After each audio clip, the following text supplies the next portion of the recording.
জনাব মুহাম্মদ রাসূলুল্লাহ সাল্লাল্লাহু আলাইহি ওয়াসাল্লাম উম্মতগণ, আল্লাহ পাক রব্বুল আলামিন আপনাকে আমাকে ফিতনা ফাসাদের জমানায় যখন তামাম দুনিয়ার থেকে ইসলাম মুসলমানদেরকে মিটিয়ে দেওয়ার ষড়যন্ত্র চলতেছে, ফিলিস্তিন থেকে মুসলমানদের উৎখাত করার ষড়যন্ত্র চলছে কি চলে নেই?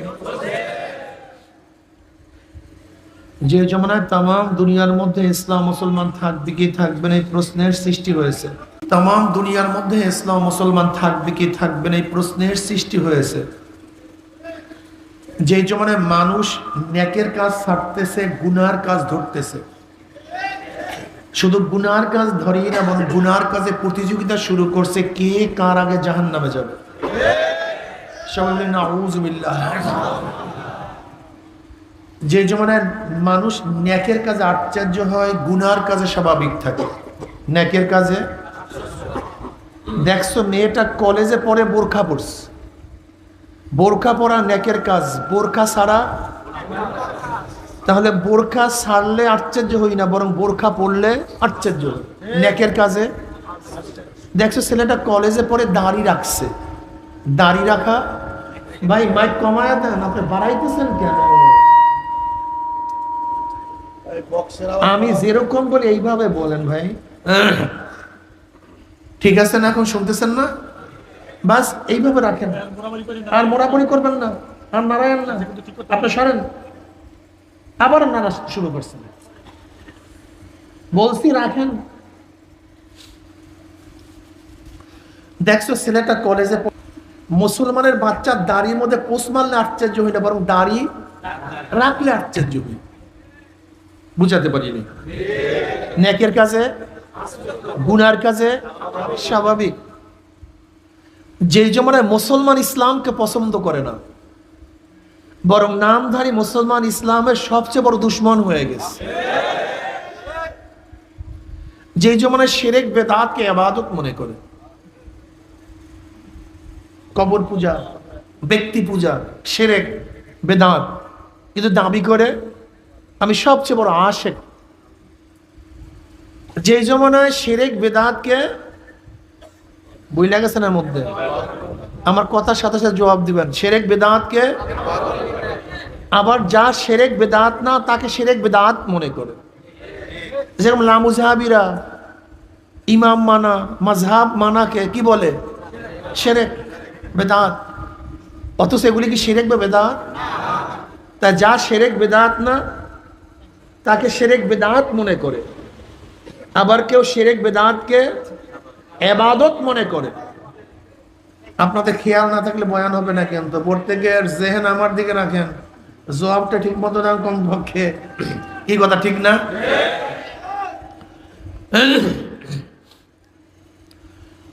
যে জমানায় আংশিক দিন পালন করেও পরিপূর্ণ দিন পালন করার ঢেকুর তুলে পালন করে, দাবি করে আমার চেয়ে বড় দিনদার কেউ নাই, সবচেয়ে আমি বড় দিনদার। কিন্তু কি কথা ঠিক না? সেই মুহূর্তে আল্লাহ পাক রব্বুল আলামিন আপনাকে আমাকে কোরআন ও হাদিসের মাজলিস, আলেম ওলামা, মুমিন মুত্তাকিন, জাকিরিন শাকিরিনদের গুরুত্বপূর্ণ এক দামি মাজলিসে আসার, বসার, বলার, শোনার তৌফিক আল্লাহ পাক দান করছেন। শুকরিয়া তান সবাই বলে আলহামদুলিল্লাহ। এই মাজলিস অনেক গুরুত্বপূর্ণ, অনেক দামি। এত দামি, আমি সবসময় মাজলিসকে ধোলাই কারখানা বলি। ধোলাই কারখানা যখন জামা কাপড় দেওয়া হয়, জামা কাপড়গুলি ময়লা থাকে, কিন্তু কারখানাওয়ালা যখন ফেরত দেয় পরিষ্কার, ময়লার কোনো চিহ্নও থাকে না। ঠিক এখানে যখন ঢুকছিলাম, আমল নামায় গুনার বহুত ময়লা ছিল।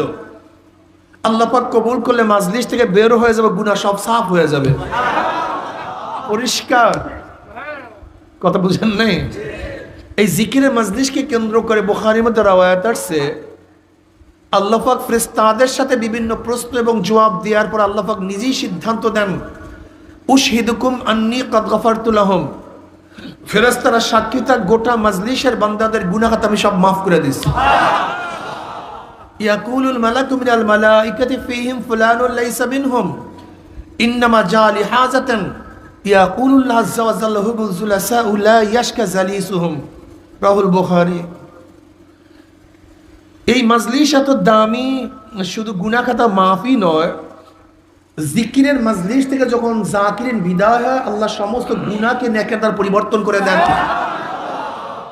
মা মিন কওমিন ইসতামাউ ইয়াসকুল্লাহ তাআলা লা ইউরিদুনা বিযালিকা ইল্লা ওয়াজহাহু ইল্লা নাদাহুম মুনাদি মিনাস সামাই আন কুমু মাগফুরাল লাকুম কদ বুদ্দিলাস সাইয়্যাতুকুম হাসানাত। যখন জাকিরিন জিকিরের মাজলিস থাকতে থাকে, একদল আহ্বানকারী ফেরেশতারা আসমান থেকে ডাক দিয়ে বলে, জাকিরিন সুসংবাদ শোনো, আল্লাহ পাক তোমাদের গুনাহ খাতা সব মাফ করে দিস। মাফ করছে শুধু তাই নয়, তোমাদের সমস্ত গুনাহকে আল্লাহ পাক নেকের দ্বারা পরিবর্তন করে দিয়েছে। যেরকম সূরা ফুরকানের মধ্যে আল্লাহ পাক কি বললেন, ইল্লা মান তাবা ওয়া আমানা ওয়া আমিলা আমালান সালিহান ফাউলাইকা ইউবাদদিলুল্লাহু সাইয়্যাতিহিম হাসানাত ওয়া কানা আল্লাহু গফুরার রহিমা। যদি তওবা করার মতো তওবা করতে পারো, ঈমানকে মজবুত করতে পারো, নেক আমল বাড়াতে পারো, আল্লাহ পাক গুনাহ খাতা মাফের শুধু ওয়াদা করেন নাই, সমস্ত গুনাহকে আল্লাহ পাক নেকের দ্বারা পরিবর্তন করে দিবেন। এই যে একবার সুবহানাল্লাহ পড়ছেন, পড়ার সাথে সাথে আমল নামে 1000 নেকি লেখা হয়ে গেছে, 1000 গুনাহ ঝরে গেছে। ইন্নাল হাসানাতি ইউযহিবনাস সাইয়্যাত। নেকি গুনাহকে এইভাবে মিটায়া দেয়। নেকি ইউযহিবনার অর্থটা কি? এইভাবে নেকি গুনাহকে মিটায়া দেয়, মনে হয় যেন কোনোদিন গুনাহই করে নাই। ময়লা কাপড়কে ভালো মতো ধৌত করলে মনে হয় যেন কোনোদিন ময়লাই লাগে নাই। গুনাহগার যখন তওবা করার মতো তওবা করে, মনে হয় যেন কোনোদিন গুনাহই করে নাই।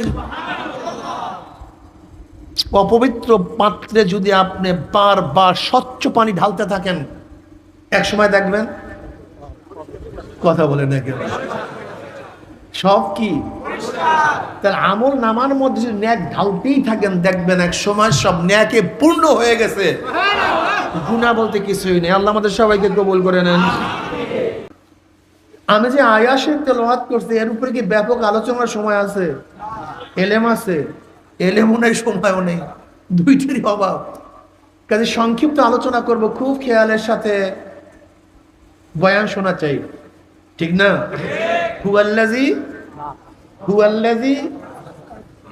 হুয়াল্লাযী কে? সে কে? হুয়া কে? হুয়াল্লাযী, ওই সত্তা।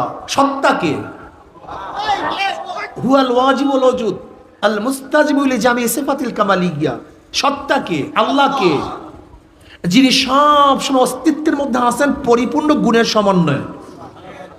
পরিপূর্ণ গুণের সমন্বয় যে সত্তা সব সময় ওজুদের মধ্যে আছেন, তিনি হলেন আল্লাহ। কথা বোঝা বলেন? আল্লাহকে, আল্লাহকে বুঝতে হবে। আল্লাহ এমন এক সত্তা যার ওজুদ কোনো কালে কোনো অবস্থাতেই জায়েল হয় নাই, ইনহিদাম হয় নাই, অস্তিত্ব বিলীন হয় নাই। আল্লাহ পাক রব্বুল আলামিন সর্বকালে, সব সময়, সব জমানায় অস্তিত্বের মধ্যে আছেন, পরিপূর্ণ গুণের সমন্বয়। কোন গুণের ভাই? এই কথার মধ্যে অনেক পার্থক্য আছে, যা এখন আমি ব্যাখ্যা করব, আপনারা খুব খেয়ালের সাথে শুনবেন। দেখেন, আমরাও কিন্তু এখন অস্তিত্বের মধ্যে আছি। আমরা সবাই কি? আল্লাহ পাক অস্তিত্বের মধ্যে আছেন। দুই অস্তিত্বের মধ্যে পার্থক্যটা কি? এখন আমরা অস্তিত্বের মধ্যে আছি, একসময় অস্তিত্বের মধ্যে ছিলাম না। এখন অস্তিত্বে আছি, একসময় অস্তিত্বে থাকবো না। কিন্তু আল্লাহ পাকের অস্তিত্বটা কেমন? আগেও ছিলেন, এখনো আছেন, ভবিষ্যতেও। তার অস্তিত্বটা সিফাত, একটা গুণ। অস্তিত্বটা সিফাত, একটা গুণ। আমাদের অস্তিত্বের গুণ আছে, কিন্তু আল্লাহ পাকের অস্তিত্ব এবং আমার অস্তিত্বের মধ্যে পার্থক্যটা কি?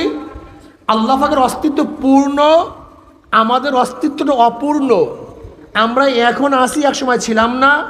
আল্লাহ পাক আগেও ছিল, এখনো আছে, ভবিষ্যতেও। পার্থক্য তো বোঝাতে পারছি।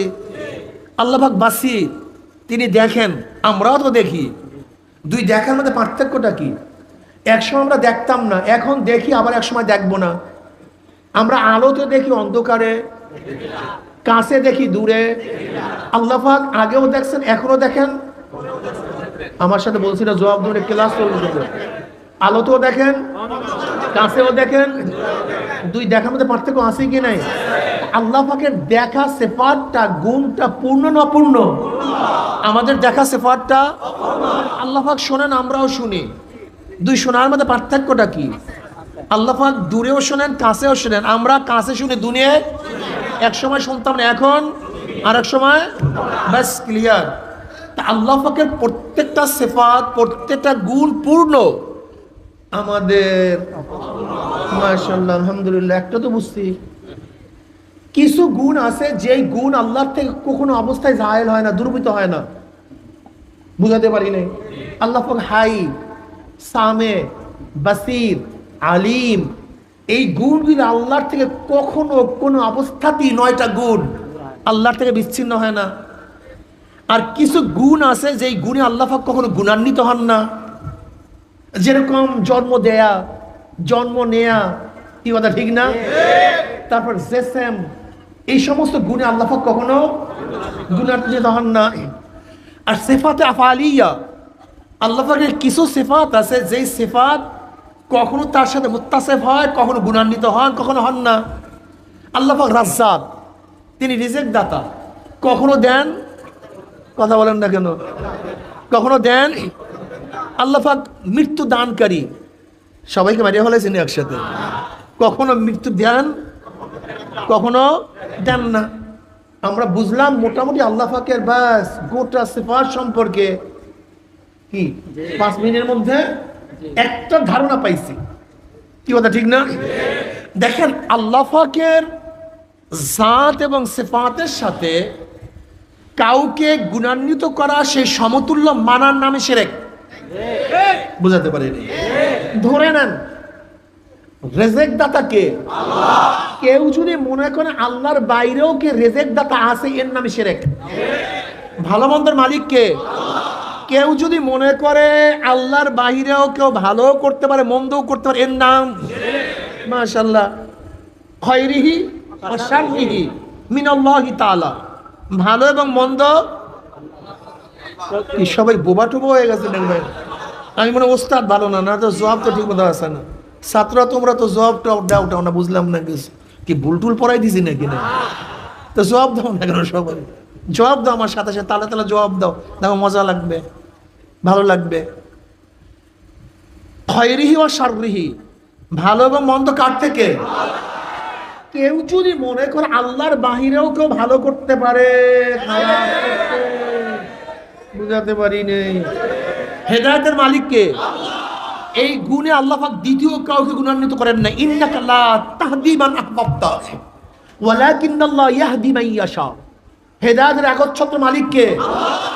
কেউ যদি মনে করেন না অমুক নবীর কাছে, অমুক রাসূলের কাছে, অমুক ব্যক্তির কাছেও হেদায়েত আছে পাওয়া, এর নামই শিরক। বুঝাতে পারি নেই? জান্নাতে নেওয়ার মালিক কে? জাহান্নাম থেকে বাঁচাবার মালিক কে? কেউ যদি মনে করেন আল্লাহর বাহিরে জিব্রাইলের মধ্যে এই খুনটা আছে, মিকাইলের কাছে আছে, ইসরাফিলের কাছে আছে, আজরাইলের কাছে আছে, আদমের কাছে আছে, নবী নূহর কাছে আছে, নবী ইব্রাহিমের কাছে, নবী ইসমাইলের কাছে, বা আমার নবীর কাছে, বুঝাতে পারি নেই। একটা কথা মনে রাখবেন, আল্লাহ পাকের গুণ তার সাথে খাস। এই গুণে কেউ গুণান্বিত হতে চাই, সে নবী হোক, রাসূল হোক, সাহাবী হোক, ওলি হোক। বুঝাতে পারি? তা আল্লাহ পাকের গুণে কাউকে করা যাবে। হেদায়েতের মালিক কে? মাশাআল্লাহ। যদি হেদায়েতের মালিক আল্লাহর বাইরে কেউ হইতেনি, তা নবী নূহ আলাইহিস সালাতু ওয়াস সালামের ছেলে জান্নাতি না জাহান্নামী? অথচ তিনি আউয়ালুর রাসূল, প্রথম শরীয়তের প্রবক্তা, সবচেয়ে হায়াতওয়ালা নবী, অথচ তার ছেলে ঔরার যা সন্তান জাহান্নামী। যদি জান্নাতে নেওয়ার ক্ষমতা আল্লাহর বাইরে কেউ থাকতো, তাহলে নবী নূহ আলাইহিস সালাতু ওয়াস সন্তান কেন জাহান্নামে যাবেন? অথচ তিনি আদমের সানি, হাম ইয়াফাস, শাম ইয়াফাস, এই 3 জনের মাধ্যমে গোটা দুনিয়ার মানুষগুলি, কথাটা বুঝাতে পারি। তাহলে আদমের সানি যাকে বলা হয় তার সন্তান ও জান্নাতি না জাহান্নামী? কারণটা কি? আল্লাহর বাহিরে কাউকে জান্নাতে নেওয়ার ক্ষমতা কেউ। বাস মাশাআল্লাহ। নবী ইব্রাহিম আলাইহিস সালাতু ওয়াস সালাম জাতির পিতা এবং আমার নবীর বংশধর। নবী ইব্রাহিমের সন্তান ইসমাইল, ইসমাইলের বংশধর কে? জনাব মুহাম্মদ রাসূলুল্লাহ সাল্লাল্লাহু। দেখেন দুইটা পার্ট। নবী ইব্রাহিম আলাইহিস সালাতু এক সন্তান ইসহাক, বড় সন্তান ইসমাইল। ইসহাক বনি ইসরাইল, বনি ইসরাইলের যত গ্রুপ সব কিসের থেকে? ইসহাক আলাইহিস সালাতু ওয়াস সালামের থেকে। আর ইসমাইল আলাইহিস সালাতু ওয়াস সালামের থেকে আর কোনো নবী নয়, শুধু একজন। কয়জন? বলতে পারো একজন। আর এতজন, এক সূর্যের দাম বেশি না হাজারো তারকার দাম বেশি? এক চন্দ্রের দাম বেশি না হাজারো তারকার দাম বেশি? কথাটা বুঝাতে পারিনি। তা আমার নবী চন্দ্র, আমার নবী সূর্য, অন্য অন্য নবীরা তারকা। যখন সূর্য উদ্ভাসিত হয় তখন সব কিছু বিলীন হয়ে যায়। আমার নবী আসার পরে সমস্ত নবুয়ত বিলীন হয়ে গেছে। কিয়ামত পর্যন্ত একমাত্র আমার নবীর নবুয়ত চলবে। এমনকি জনাব মুহাম্মদ রাসূলুল্লাহ সাল্লাল্লাহু আলাইহি ওয়াসাল্লাম যদি নবী ইব্রাহিমের জমানায় আসতো, তার জন্য ওয়াজিব ছিল আমার নবীর নবুয়তকে মানা। যদি নবী মুসার জমানায় আসতো, তাদের জন্য ওয়াজিব ছিল আমার নবীর নবুয়ত মানা। যদি নবী ইসমাইলের জমানায় আসতো, তাহলে আমার নবীর নবুয়ত মানা তাদের জন্য ওয়াজিব ছিল। আমার নবী আসছে, সব বাদ, আর কেউ নবুয়তে চলবে না। একমাত্র কিয়ামত পর্যন্ত চলবে কার নবুয়ত? এখানে আর একটা কথা মনে রাখতে হবে, আমার নবীর গুণ দুইটা। আমার নবীর গুণ সিফাত কয়টা? নবী নূহ আলাইহিস সালাতু ওয়াস সালাম নবী, কিন্তু শেষ নবী নন। নবী ইব্রাহিম আলাইহিস সালাতু ওয়াস সালাম নবী, কিন্তু শেষ নবী না। নবী মূসা নবী, কিন্তু শেষ। নবী ঈসা নবী, কিন্তু শেষ। কিন্তু আমার নবী নবীও এবং শেষ নবীও। কেউ যদি আমার নবীকে নবী মানে, শেষ নবী মানে না, দেখছেন সন্দেহ ঘুরে গেছে।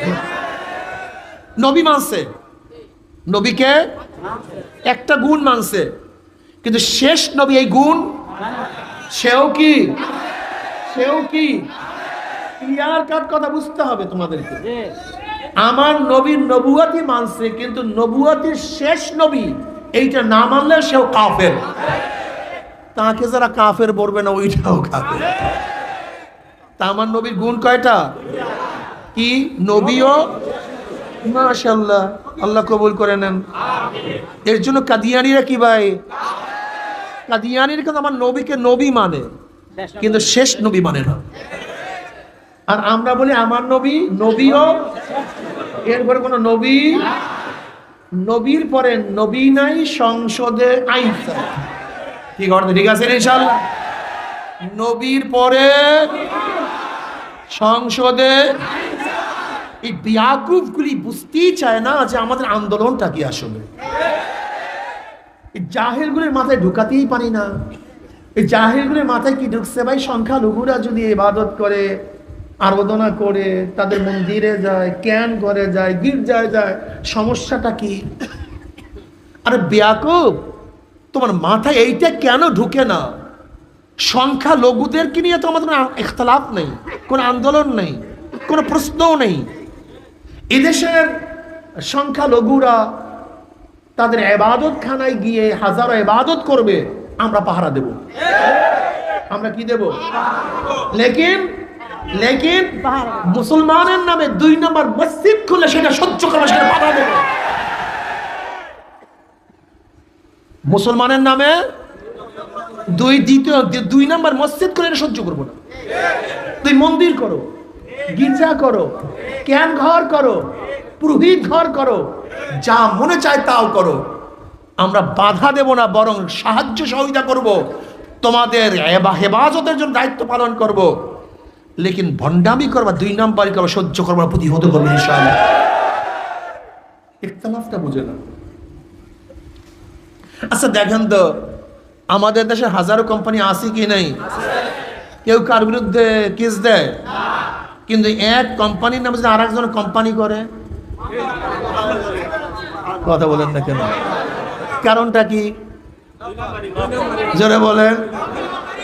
আমাদের দেশের হাজারো পোশাক পরে কেউ কার বিরুদ্ধে কেস দেয়? যদি কেউ পুলিশের পোশাক পরিয়া, মিলিটারি পোশাক, কারণটা কি? 2 নম্বর, তুমি তোমার ধর্ম নিয়ে থাকো, তুমি তোমার, আমাদের কোনো আপত্তি নেই, লেকিন যখন নকল করবা তখন আমাদের আপত্তি আছে। 2 নম্বর চলবে না, কাম 1 নম্বর করো। যাই হোক, অন্যদিকে চলে গেলাম।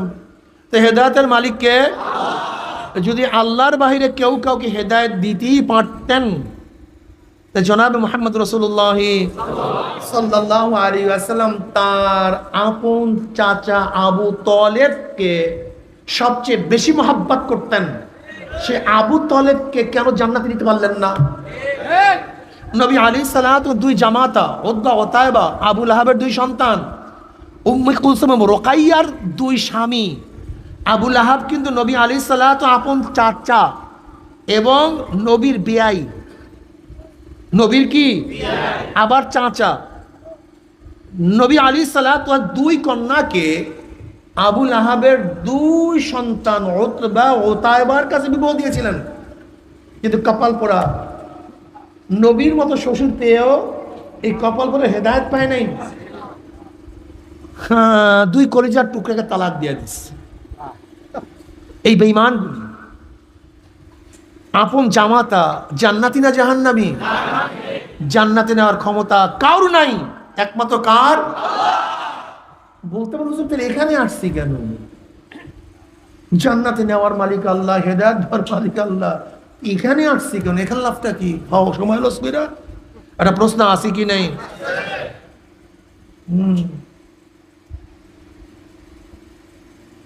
প্রশ্ন আসি কি নাই? হেদায়েতের মালিককে, রেজেক দেওয়ার মালিককে, সুস্থ করার মালিককে, বিদ্যা দেওয়ার মালিককে, রেজেক দেওয়ার মালিক। ব্যবসা করলেন কেন? কৃষি কাজ করলেন কেন? কথা বলেন না কেন? আসতে বলে কেন? জোরে বলেন কি? রেজেক দেওয়ার মালিককে। দোকান করলেন কেন? উসিলা, জোরে বলেন ভাই। রেজেক দেওয়ার মালিককে। দোকান করলেন কেন? রেজেক দেওয়ার মালিককে। চাকরি করলেন কেন? রেজেক দেওয়ার মালিককে। কৃষি কাজ করলেন কেন? সুস্থ করার মালিককে। ডাক্তার দেখাইলেন কেন? ইলম দেওয়ার মালিককে। মাদ্রাসায় ভর্তি হলেন কেন? হেদায়েত দেওয়ার মালিককে। এখানে আসছি কেন?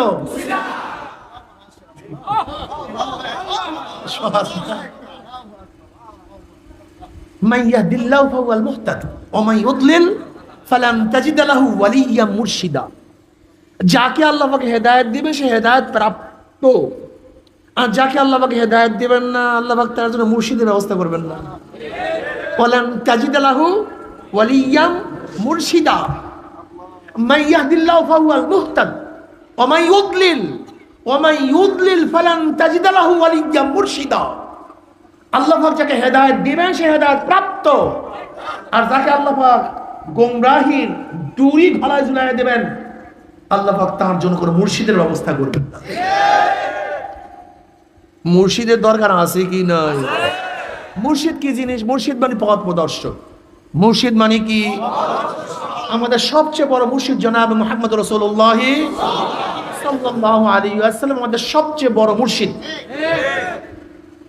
তিনি নাই, তিনি রেল চলতেছে, রেলের আগে ড্রাইভার নাই, রেল তো চলমান, এখন কি করবেন? কন্দি এই তো বোঝেন না আপনারা, কি বলেন? আর একজন জাহাজ চলমান, নাবিক নাই, প্লেন চলমান, পাইলট নাই, নামাজ চলমান, আগের ইমাম নাই, নবীর সব কাজ চলমান কিন্তু নবী তো নাই।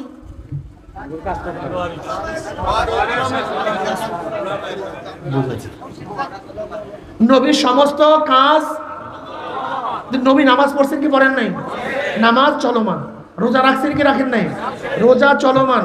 যাকাত দিছেন কি দেন নাই? যাকাত চলমান। জিহাদ করছেন কি করেন নাই? জিহাদ চলমান। হজ করছেন কি করেন নাই? হজ চলমান। সমস্ত কাজ চলমান। মাঝখানে নবী কাজ এখন কাজের আঞ্জাম দিবে কে? মাশাআল্লাহ, আল উলামা ওয়ারাসাতুল আম্বিয়া।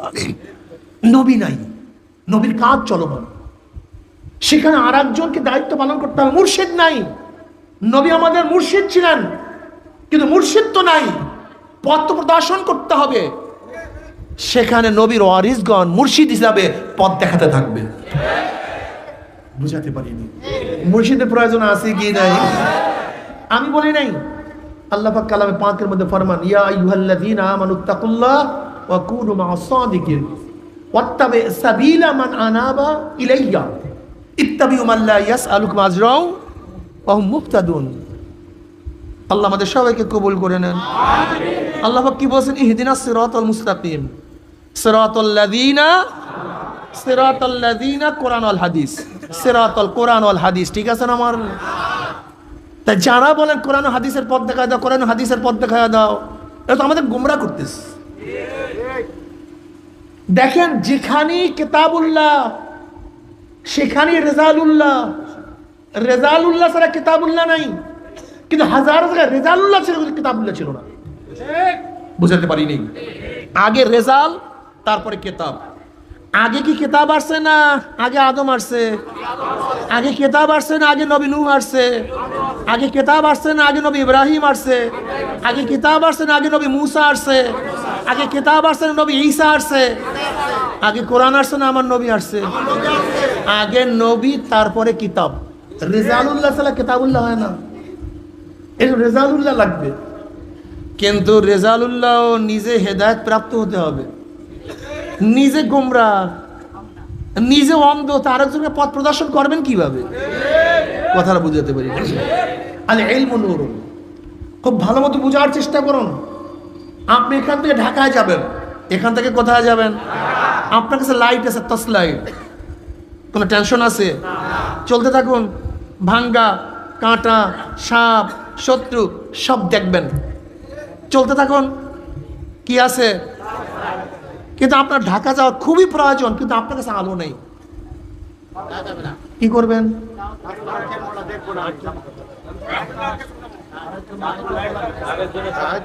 দেখছেন সবার মধ্যে কনফিউশন চলে আসছে। আমার কাছে লাইট নাই, কিন্তু আমার তো ঢাকা যেতে হবে, যাব কিভাবে? যার কাছে লাইট আছে তার পিছন ধরো।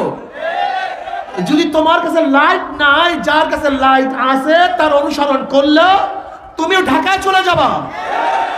আর তোমার কাছেও লাইট নাই, লাইটওয়ালার অনুসরণ করবা না, ঢাকায় না, সরাসরি। কি কথা ঠিক আছে না?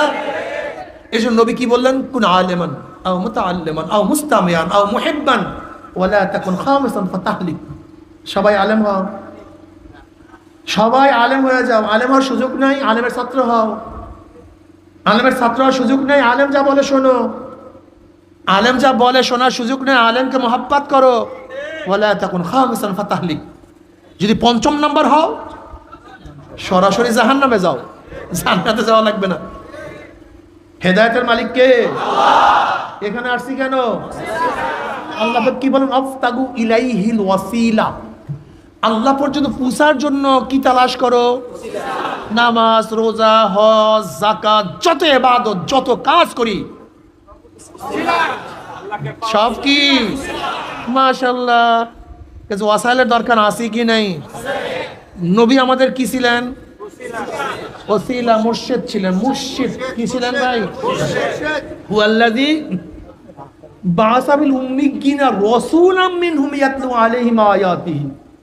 রাসূল এবং নবীর মধ্যে পার্থক্যটা কি? কেউ বলেন কোনো পার্থক্য নেই। নবী এবং রাসূল সবাই ইসলামী উম্মতের জন্য দুনিয়াতে আসছে। তাদের কথার উপরে কোরআন ইশকাল তুলছে যে তোমাদের কথা ঠিক নেই। ওমা আরসালনা মিন ক্বাবলিকা মিন রাসূলিন ওয়ালা নাবিয়্যিন। এখানে মাতুফ আলাই একে অপরের বিপরীত হয়, মুগাইয়্যির হয়। কি কথা ঠিক না? তাই নবী এবং রাসূল এক না ভিন্ন? তাই ভিন্ন তো বুঝলাম, কিন্তু পার্থক্যটা কি? কেউ বলেন যাদের উপর নতুন কিতাব আসে তারা রাসূল, আর যাদের উপর কিতাব আসে না তারা নবী। অথবা কেউ বলেন যারা শরীয়তের প্রবক্তা, নতুন শরীয়তের প্রবক্তা, তারা হলো রাসূল। আর যারা নতুন শরীরের প্রবক্তা না তারা কি নবী, কিন্তু তাদের উপরে কোরআন ইশকাল তুলছে, প্রশ্ন তুলছে। ইসমাইল আলাইহিস সালাতু ওয়াস সালামকে আল্লাহ কি বলছেন, কানা রাসূলান নাবিয়্যা, ইসমাইল কি নবী এবং অথচ তার উপরে নতুন কিতাবও আসে নাই, শরীরের প্রবক্তা